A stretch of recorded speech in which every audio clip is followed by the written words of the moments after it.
So I've heard the arguments that you need to be a niche writer in order to be successful. This is when you pick a certain industry and focus on that. And while being a niche writer does have its advantages because of your expertise, it's not always the best thing for you. In fact, I'm living proof that a freelance writer doesn't need to focus on a specific niche. Because in reality, it all boils down to what you want to get out of the experience. I'm Mike with WriterSanctuary, and today we're going to go over the difference between being a niche writer and a general writer.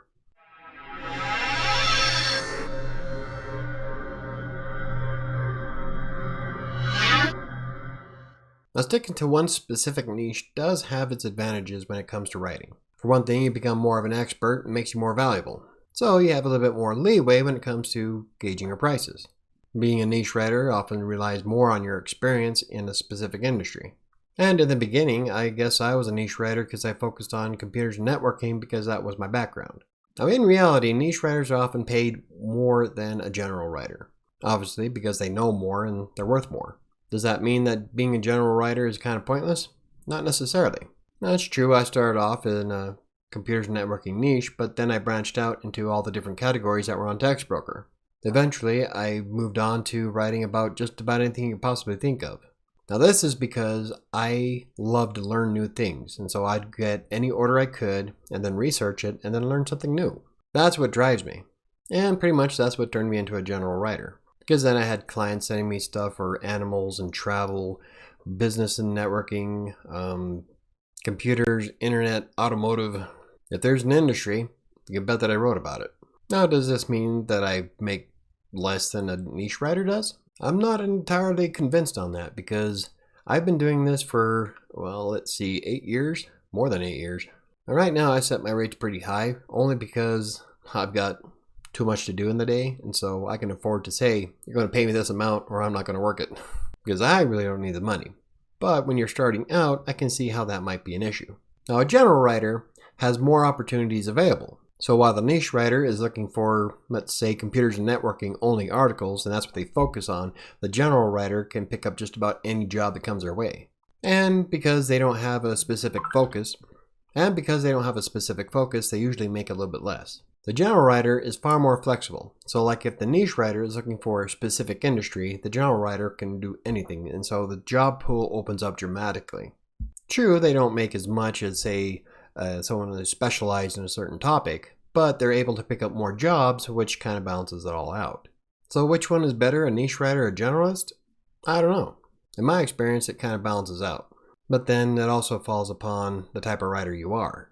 Because in the end, in reality, it all boils down to the amount of effort you put into it and how much work you can grab. Now, I'm not saying that you should grab just about anything that comes your way, because there's some people out there who will try to undercut your prices quite a bit just so that they can get some content. But it's like that in every business. There's always somebody looking for that cheaper alternative. And with a niche writer, you can say, no, I'm not going to do that, and move on to another client. That's if another client becomes available, because if you're focused on one specific thing, then that pool could dry up pretty quick. In fact, in TextBroker, that's why I moved on from computers and networking, is because all of those orders were gone, but there was like 1,000 or so in the other categories, and so I thought, I'll step out of my comfort zone and see what I can do. And because I did that, I found that I have a passion for travel and business and marketing and a whole bunch of other stuff that I really didn't think I was going to be interested in. Now, I'm not saying that you should be a general writer or a niche writer. Like I said, it's going to be completely up to you. But if you're trying to balance out which one makes more, it's kind of hard to say. There are just too many variables out there to say one is better than the other, because while the niche writer does get focus on more and get paid more, the general writer can bounce all over the place and collect all kinds of topics. And if you decide to go with the niche route, don't be afraid to branch out, because even colleges have a major and a minor. I mean, you may major in one thing and have a minor in another. You can do the same thing with writing. You could be a specialist for computers and networking, but then have an extra minor in something like marketing business. And depending on the industry that you like to write for, that might actually be a fairly good combination. So when you're writing, I think pretty much the only thing that I would say absolutely has to have a niche is blogging, and that's only because it's a completely different thing.